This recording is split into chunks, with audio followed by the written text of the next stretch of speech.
नमस्कार। कहानी गोल्ड में आज सुनिए मालती जोशी जी की लिखी कहानी बहुरी अकेला। स्टाफ रूम में गर्मा गर्म बहस चल रही थी।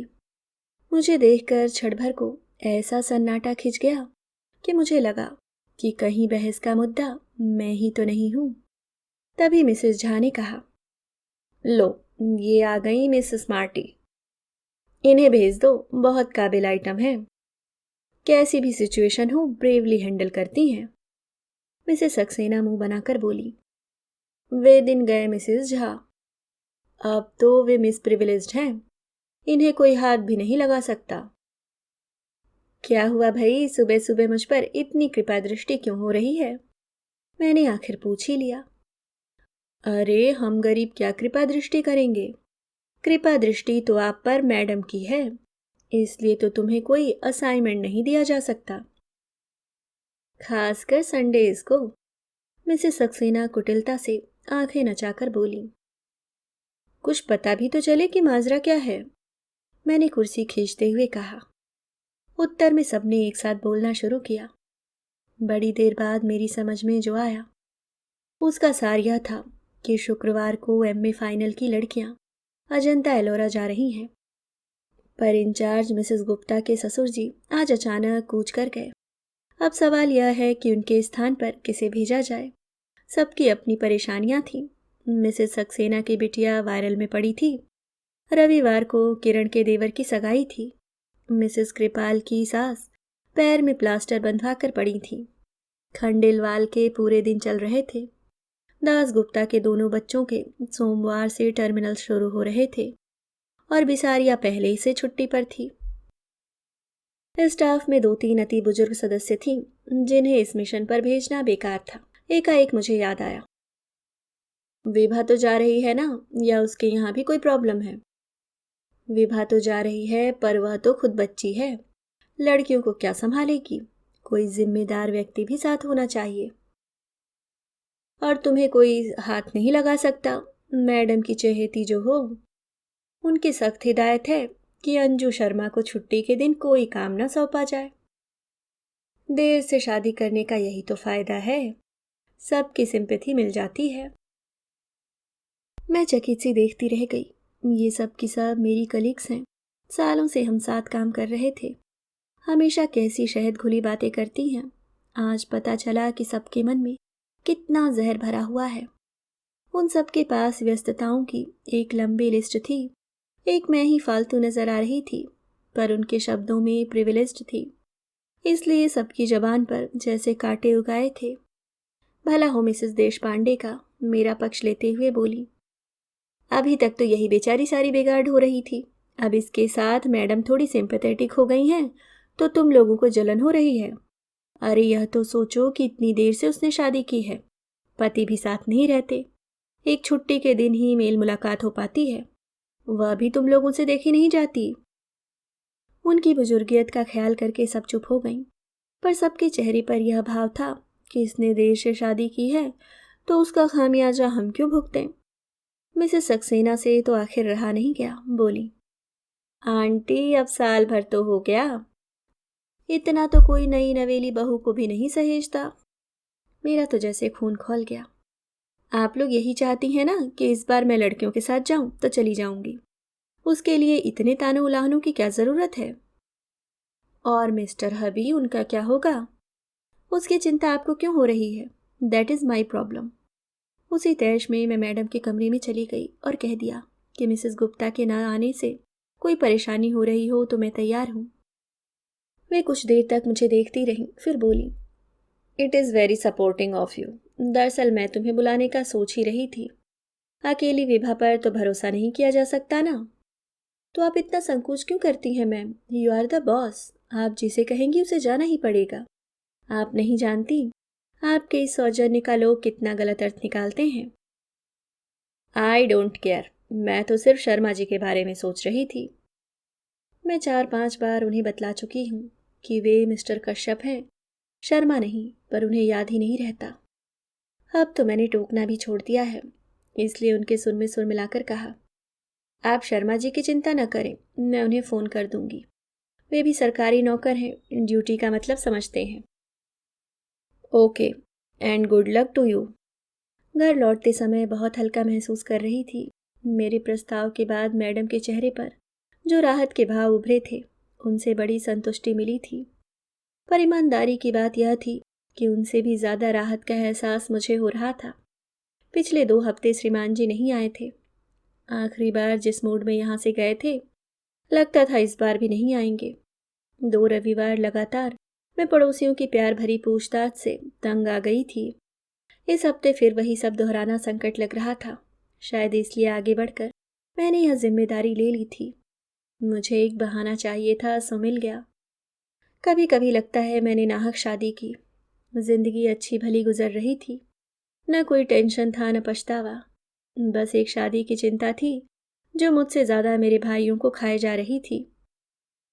अपनी भरी पूरी गृहस्थियों के बीच बेचारे एक अपराध बोध के साथ जी रहे थे। बड़े भैया की पिंकी के बीए कर लेने के बाद तो सब के सब जैसे एकदम व्यग्र हो उठे। कम से कम उसकी शादी से पहले मेरी हो जाना लाजमी था। सो श्रीमान कश्यप को घेरा गया। 10 और 12 साल के 2 बच्चों के बाप से शादी करना मेरे लिए कतई रोमांचक नहीं था। पर भाई आश्वस्त थे कि मुझे अपना एक घर मिल गया है। पर उस घर से जुड़ कहाँ पाई, किसी ने मौका ही नहीं दिया। शादी के बाद 4-5 दिन रही थी। बाद में दीपावली पर लक्ष्मी पूजन के लिए गई थी। छुट्टियों में वे मुझे 1 आध महीना घुमाने ले गए थे। 1 महीना मुझे भाइयों के पास रहने के लिए कह दिया था। भाइयों के पास तो हर छुट्टी में जाती थी, पर इस बार का अनुभव नया था। पीहर आई बहन बेटी का स्वागत सत्कार, लाड दुलार पहली बार ही पाया था।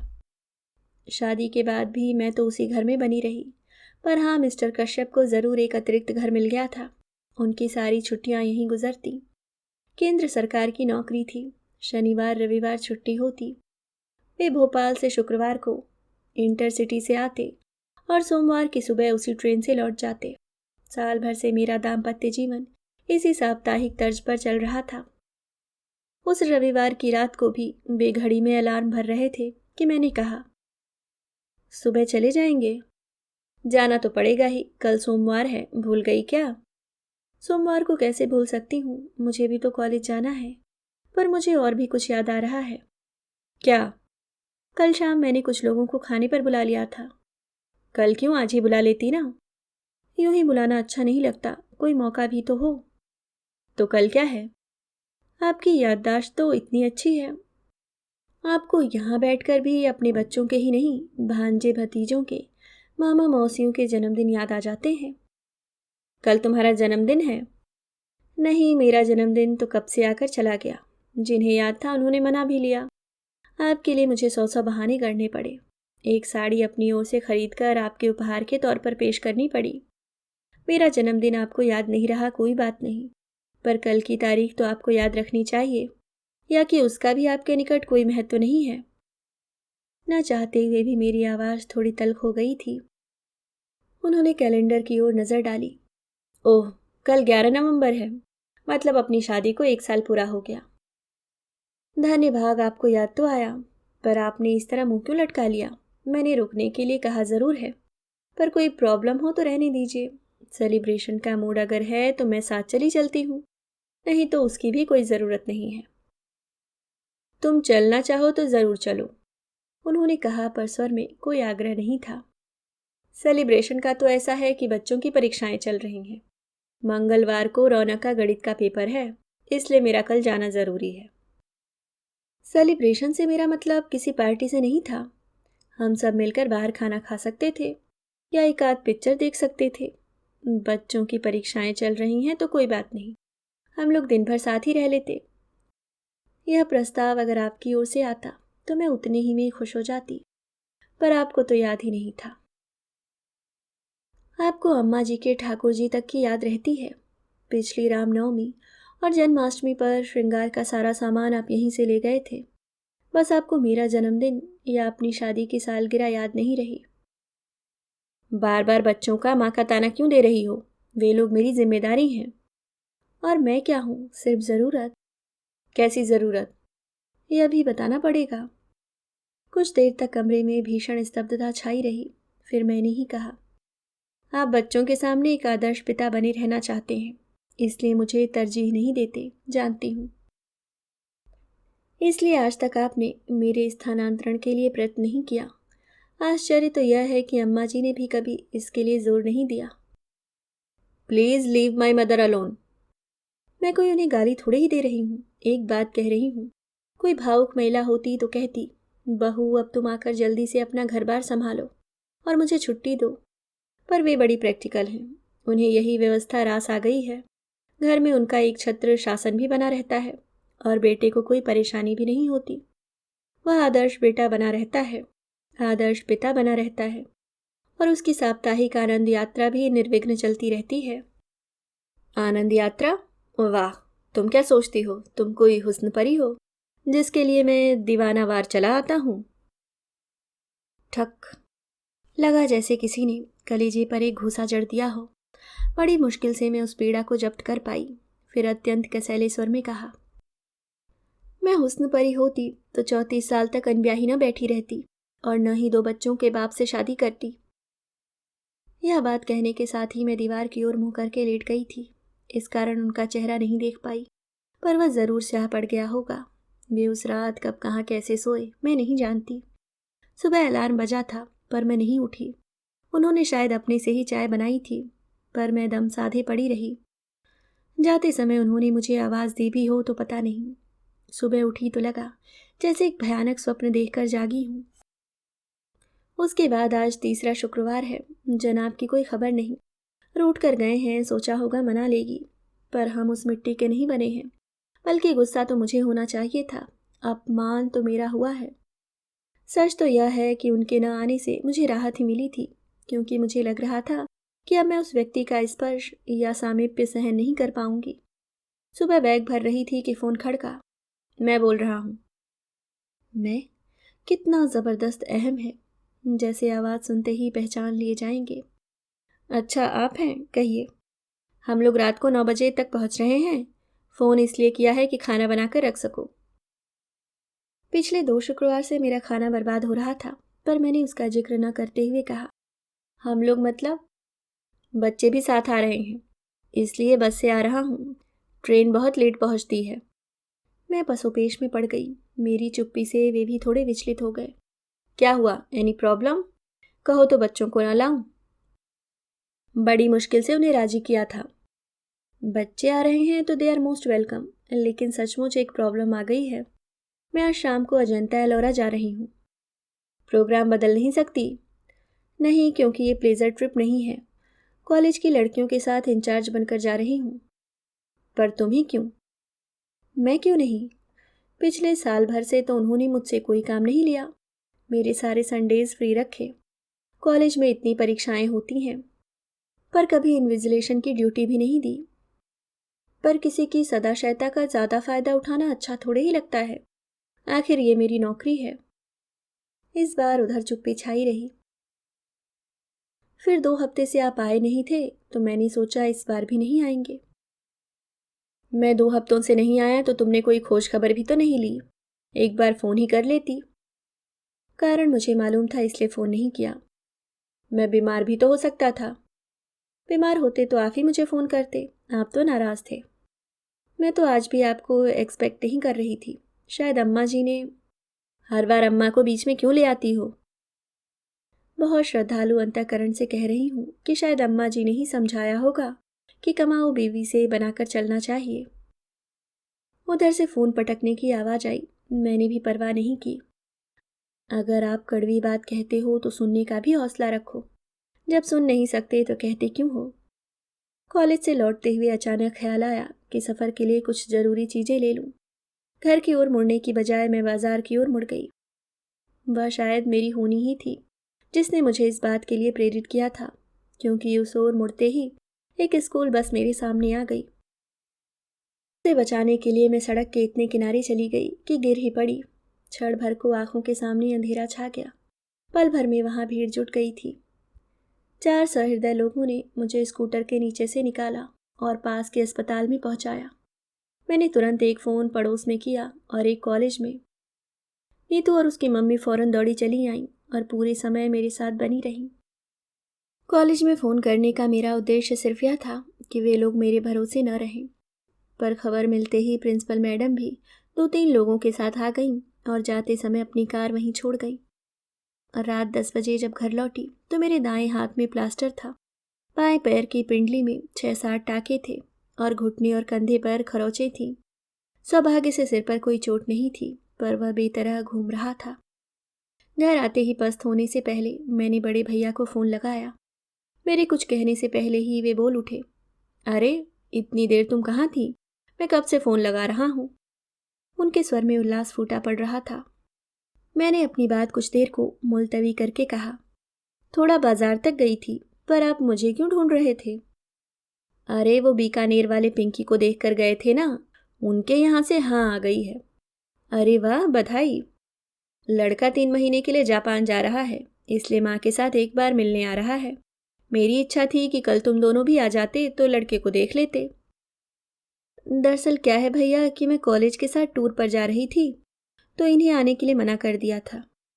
कब जा रही हो? आज ही जाना था, पर पता नहीं कैसे स्कूटर से गिर पड़ी। पट्टी वगैरह करवा कर अभी लौटी हूँ। ज़्यादा चोट तो नहीं आई? चोट तो ज़्यादा नहीं है, पर आना ज़रा मुश्किल लग रहा है। खैर कोई बात नहीं, टेक केयर। इन लोगों से निपट लूँ फिर आता हूँ। नीतू मुझे देखती रह गई। यह क्या? आपने ठीक से बताया क्यों नहीं? वे बिटिया का रिश्ता तय कर रहे हैं, इस समय मैं उन्हें डिस्टर्ब नहीं करना चाहती। जीजा जी को तो फ़ोन कर दिया होता। अरे नहीं, यहाँ नहीं आना था, इसलिए उन्होंने टूर प्रोग्राम बना लिया था। घर पर अम्मा जी और बच्चे अकेले होंगे। इतनी रात को फ़ोन करूँगी तो परेशान हो जाएंगे। जीजा जी के पास मोबाइल नहीं है? यही तो सोच रही हूँ, इस जन्मदिन पर उन्हें प्रेजेंट ही कर दूंगी। बहुत परेशानी होती है। अच्छा नीतू, आज की रात तुम मेरे पास रह जाओगी। कल से मैं बसंती को बोल दूंगी। कैसी बातें कर रही हैं, आज तो मुझे रहना ही है। आपने घर पर खबर की भी होती तो सुबह से पहले कोई आता थोड़े ही। वह रात बहुत मुश्किल से कटी। उपचार के समय उन्होंने ज़रूर कोई निश्चेतक दवा दी होगी। उसका असर धीरे धीरे कम हो रहा था और दर्द अपना अस्तित्व जताने लगा था। यूं तो दर्द निवारक गोलियां भी दी गई थीं, पर उन्हें कारगर होने में थोड़ा समय लगता ही था। घर का कोई साथ में होता तो मैं उसे सारी रात सोने नहीं देती, पर पराई लड़की को परेशान कैसे करती। सो सहनशीलता का नाटक करना ही पड़ा। दर्द के घूंट पीते हुए मैं बार बार उस एक व्यक्ति को कोस रही थी, मिस्टर कश्यप। आपने साल भर में कोई और तोहफा तो नहीं दिया, पर शायद बद्दुआएं दिल खोल कर दी है। उसी को भुगत रही हूँ, नहीं तो 10 साल से गाड़ी चला रही हूँ, कभी एक खरोच में नहीं आई। मुश्किल तमाम रात के तीसरे पहर थोड़ी सी आँख लगी, पर नीतू ने 7 बजे ही चाय के लिए जगा दिया। उसका कहना भी ठीक था। बोली, आप हाथ मुंह धोकर तैयार हो जाइए, अड़ोस पड़ोस में खबर लगते ही आने वालों का तांता शुरू हो जाएगा। आप परेशान हो जाएंगी। फिर उसी ने मेरे मुंह हाथ धुलवाए, बाल ठीक किए। उसी की मदद से मैंने कपड़े बदले। फिर उसने मेरे हाथ में कॉर्डलेस थमाकर मुझे सोफे पर लाकर बिठा दिया। आसपास तकिए लगाकर ऐसी व्यवस्था कर दी कि मैं अधलेटी रह सकूं। बोली कि हर किसी को बेडरूम तक लाना ठीक नहीं लगता। उसका तर्क ठीक था, और जैसा कि उसने कहा था, 8 बजे से आने वालों का सिलसिला जो शुरू हुआ 10 साढ़े 10 तक चलता ही रहा। बेचारी नीतू नहाने धोने घर भी नहीं जा सकी। 11 बजे मैंने उसे ज़बरदस्ती घर भेजा। कहा कि दरवाजे में चेन लगा दो, आने वाला अपने आप खोलेगा। नीतू को गए मुश्किल से 10 मिनट हुए होंगे कि दरवाज़ा अपने आप खुल गया। मैं तो चकित थी कि न दस्तक न घंटी। ऐसे अचानक कौन आ गया, पर जब आगंतुक को देखा तो देखती रह गई। कमर पर दोनों हाथ रखे दरवाजे पर खड़े होके श्रीमान मुझे घूर रहे थे। उस दृष्टि में रोष था, उपालंब था, उपहास था, और शायद तिरस्कार भी। I know it. मुझे मालूम था तुम्हें कहीं जाना आना नहीं है। तुम्हें कहीं आना जाना नहीं था, सिर्फ मुझे टालने के लिए बहाना बनाया गया था। I was dead sure. ये जिस तरह मुझे घूर रहे थे, मैं भी एकटक उन्हें देख रही थी।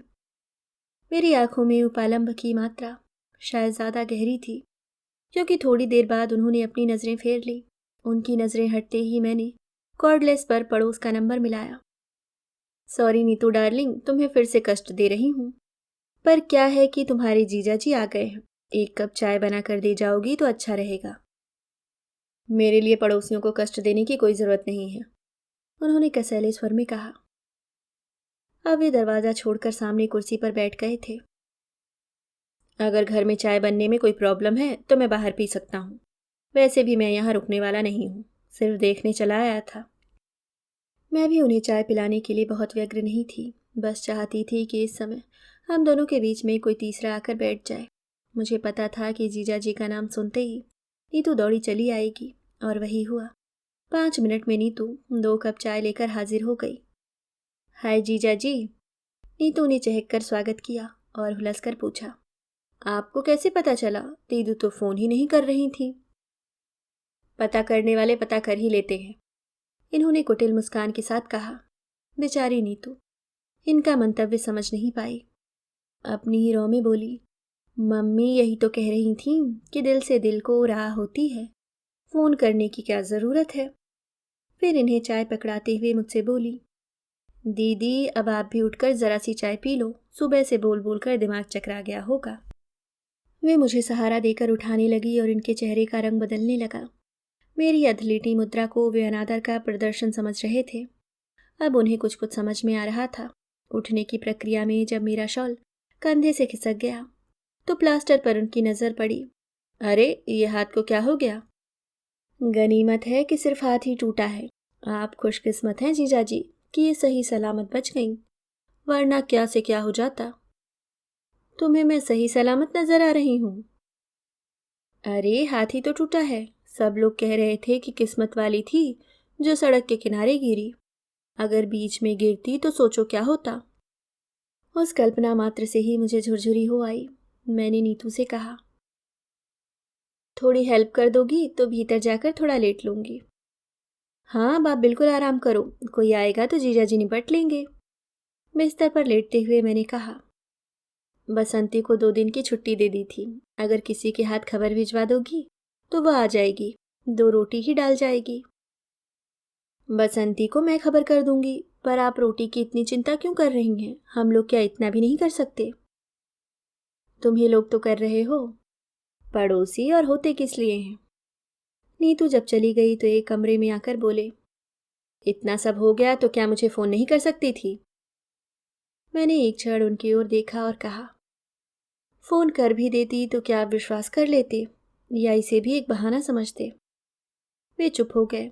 फिर बड़ी देर तक मौन हम दोनों के बीच पसरा रहा। फिर कुछ देर बाद फोन बजा। मेरा कॉर्डलेस बाहर ही छूट गया था, इसलिए फोन इन्हें ही उठाना पड़ा। शायद बड़े भैया का था। मेरे हालचाल पूछ रहे थे। मैं जब तक उन्हें सावधान करती वे सब ब्यौरा दे चुके थे। फिर तो मेरी पेशी होनी ही थी।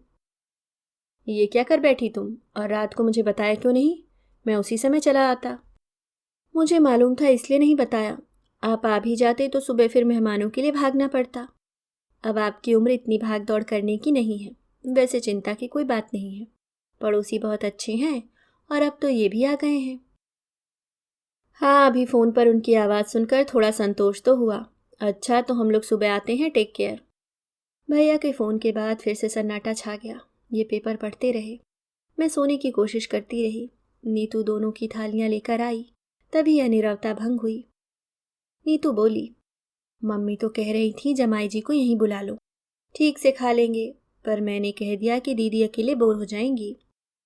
वो अच्छी हो जाए फिर दोनों को एक साथ बुलाकर खूब खातिरदारी कर लेना। एक बात और, जाते हुए मैं बाहर से ताला डालकर जा रही हूँ, नहीं तो मोहल्ले भर की आंटी लोग तंग करने आ जाएंगी। रात भर की जागी हो, थोड़ा आराम कर लो। खोलोगी कब? 4 बजे चाय लेकर आऊंगी ना। और सचमुच वह हमें ताले में बंद करके चली गई। वह जब तक रहती है पटर पटर करती रहती है। घर भरा भरा लगता है।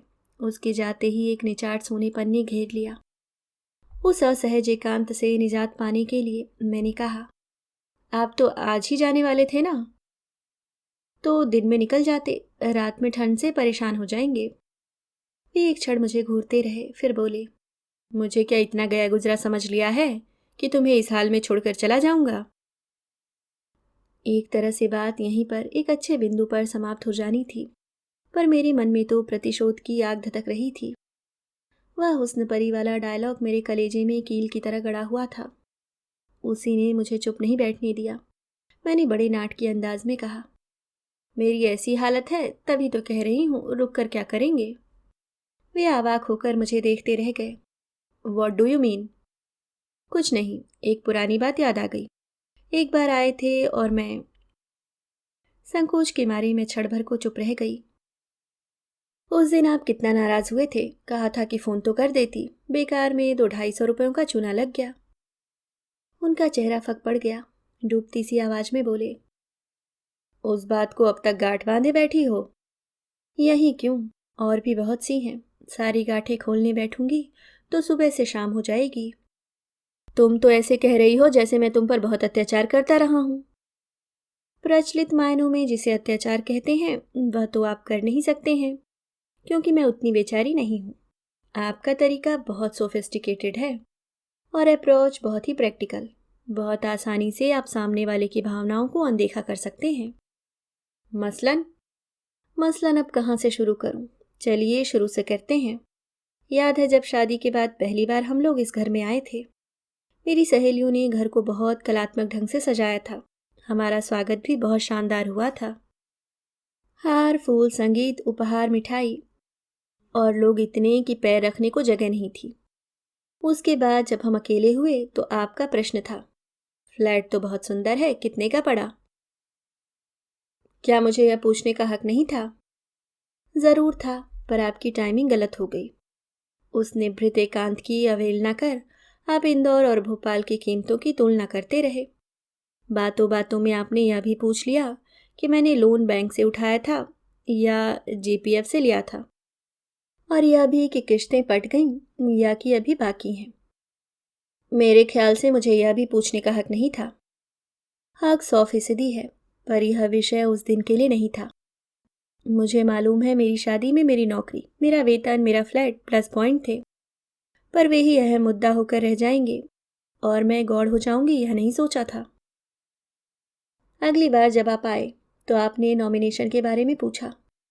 मैंने दोनों भाइयों के बेटों को फ्लैट और जीपीएफ के लिए नॉमिनेट किया हुआ था।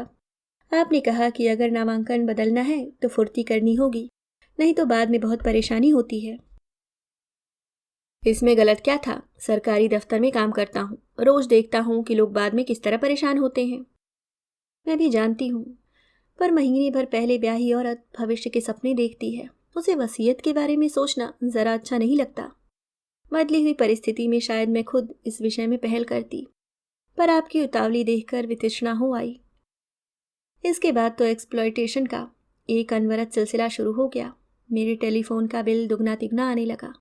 सब लोग छेड़ते कि रात भर मियाँ से बात करती होगी। उन्हें क्या पता था कि मियाँ ने घर पर बात करने के लिए एकदम मना किया हुआ है, और दफ्तर में बात करना मुझे अच्छा नहीं लगता। उन्हें कैसे बताती कि यहाँ आकर श्रीमान को सारे दोस्तों के, भाई भतीजों के जन्मदिन याद आ जाते हैं। सारे रिश्तेदारों की मिजाज पुरसी और मातम पुरसी यहीं से होती है। यह तो शायद तुम्हें भी पता होगा कि लॉन्ग डिस्टेंस कॉल्स संडेज को सस्ती पड़ती है, और अक्सर संडेज को मैं यहीं होता हूँ। हाँ, मुझे पता है, और मुझे यह भी पता है कि इंदौर का कपड़ा मार्केट बहुत अच्छा है, इसलिए चादरें और पर्दे यहीं से खरीदना चाहिए। यहाँ की रेडीमेड गारमेंट्स की मंडी भी मशहूर है, इसलिए बच्चों के जन्मदिन के कपड़े यहीं से लेना चाहिए। यहाँ जब तब गर्म कपड़ों की सेल लगती है, इसलिए अम्मा जी के लिए शॉल और स्वेटर यहीं से जाएगा। इसके अलावा और भी फरमाइशी आइटम्स हैं, जैसे फरियाली सामान, नमकीन, राहुल के लिए कैमरा, एटलस, रीना के लिए बॉर्बी का सेट, कलर बॉक्स वगैरह। और मुझे यह भी मालूम है कि आपने घर पर यह कभी नहीं जताया होगा कि फरमाइशें कौन पूरी कर रहा है। देखो, ज़्यादा एहसान जताने की ज़रूरत नहीं है, हिसाब लगा कर रखना। अगली बार आऊँगा तो सब चुकता कर जाऊँगा। हिसाब करने की ज़रूरत नहीं है, क्योंकि यह सब मैंने अपने घर के लिए, अपने बच्चों के लिए किया था। जिस तरह शादी के बाद ये घर आपका हो गया, मैंने सोचा कि वह घर भी अब मेरा ही है, इसलिए एहसान की कोई बात नहीं है, बात अधिकार की है। राहुल को जन्मदिन पर डांस करना था, आप यहाँ का म्यूजिक सिस्टम ले गए। बच्चों को गर्मियों में पिक्चर्स देखनी थी, आप यहाँ से वीसीडी प्लेयर ले गए। बार बार बिजली गुल होने से बच्चों की पढ़ाई हर्ज होती है, इसलिए मेरा इमरजेंसी लैम्प भी भोपाल पहुँच गया। मैं शिकायत नहीं कर रही हूँ, आपको अधिकार था, और आपने उसका उपयोग किया, पर यह तो वन वे ट्रैफिक हो गया। मुझे तो कोई अधिकार मिला ही नहीं, मेरा तो सिर्फ एक्सप्लॉयटेशन किया गया। एक्सप्लॉयटेशन? वाह! सुनने में तो बुरा लगता है ना, शोषण कहूँगी तो और भी बुरा लगेगा। पर मेरे साथ यही हो रहा था, और वह मेरी समझ में भी आ रहा था। पर मैंने मन को बहला लिया था कि मैं घर की किश्तें चुका रही हूँ। घर जिसकी मुझे अरसे से तलाश थी, घर जो रिश्तों की मजबूत जमीन पर खड़ा हो, घर जो आपसी सामंजस्य और सद्भाव के सहारे टिका हो। पर वह घर तो मुझे मिला नहीं, आपने दिया ही नहीं। देखो, तुम्हारी तरह मैं साहित्यिक भाषा तो नहीं बोल सकता, लेकिन आप खूब बोल सकते हैं। आपका हुस्न परी वाला जुमला तो अब तक मेरे कलेजे में गड़ा हुआ है। कल रात मैं दर्द के मारे सो नहीं पाई थी, पर यह दर्द उस दर्द के मुकाबले कुछ नहीं था जो उस रात आपने मुझे दिया। ये घाव तो कल को भर भी जाएंगे, पर यह घाव तो ताउम्र हरा रहेगा। और आज तो आपने कमाल ही कर दिया। आज आज मैंने क्या किया? वे हैरान थे। आज आप सिर्फ मेरे सच को परखने यहाँ चले आए। मान लो मैं चली ही गई होती तो आपकी क्या इज्जत रह जाती, या मेरी ही क्या इमेज बनती। आपकी तो ये दूसरी शादी है। इतना तो आप भी समझते होंगे कि दाम्पत्य का आधार होता है विश्वास। और मिस्टर कश्यप, आपने उसे ही नकार दिया। फिर शेष क्या रहा? तभी दरवाज़ा खड़का। नीतू शायद चाय लेकर आई थी। हम दोनों अच्छे बच्चों की तरह चुपचाप बैठ गए। वैसे भी बोल बोलकर मैं इतना थक गई थी कि कुछ देर आँख बंद करके लेटने को जी चाह रहा था, और चाय पीकर मैं सचमुच लेट गई। नीतू बोली, जीजाजी शाम को क्या खाना पसंद करेंगे बताइए। व्यंग्यपूर्ण मुस्कुराहट के साथ वे बोले, मैं गरीब क्या बताऊंगा, अपनी दीदी से पूछो, गेस्ट ऑफ ऑनर तो वो हैं। और इतना कहकर वे बाथरूम में घुस गए। नीतू थोड़ी देर बैठी बतियाती रही, पर मेरी ओर से कोई प्रोत्साहन न पाकर चुपचाप उठकर चली गई। वे फ्रेश होकर आए और बालों में कंघा फेरते हुए बोले, अच्छा तो मैं निकल रहा हूँ। मैंने प्रश्नार्थक नज़रों से उनकी ओर देखा। रतलाम वालों के आने तक रुकने का इरादा था, पर देखता हूँ उसकी कोई खास ज़रूरत नहीं है। तुम्हारे अड़ोसी पड़ोसी बहुत अच्छे हैं, खूब अच्छी सेवा टहल कर रहे हैं। मेरी वजह से बल्कि असुविधा ही हो रही है। और हाँ, तुम्हारी सारी चीज़ें अगली बार ले आऊँगा, अगर आया तो, वरना किसी के हाथ भिजवा दूँगा। मैंने उठने का उपक्रम किया तो बोले, लेटी रहो, मेरे लिए फॉर्मेलिटीज़ करने की ज़रूरत नहीं है। वैसे भी आदर मान बहुत हो चुका है। सी ऑफ करने के लिए ना सही, दरवाज़ा बंद करने के लिए तो उठना होगा। मैं लड़खड़ाते हुए उठ खड़ी हुई। लंगड़ाते हुए जब तक दरवाजे पर पहुंची, ये 2 मंजिल उतरकर बिल्डिंग के गेट तक पहुंच चुके थे। खिड़की से मैं उन्हें जाते हुए देखती रही। फिर मैंने बहुत मुश्किल से दरवाज़ा बंद किया। इतने से श्रम से ही मैं हाफ गई थी।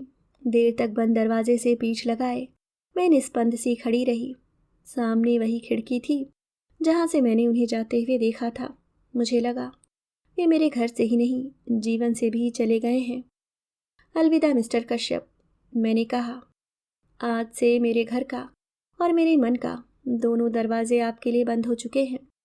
घर का दरवाज़ा तो शायद कभी मजबूरी में खोलना भी पड़ेगा, क्योंकि इस शादी को इतनी आसानी से मैं नकार नहीं सकती। इसके लिए मेरे भाइयों ने बहुत सारा श्रम और पैसा खर्च किया है। इसलिए इस शादी को तो मुझे ढूंढना ही पड़ेगा। पर मेरे मन का दरवाज़ा अब आपके लिए कभी नहीं खुलेगा, कभी नहीं। अभी आप सुन रहे थे मालती जोशी जी की लिखी कहानी बहुरी अकेला।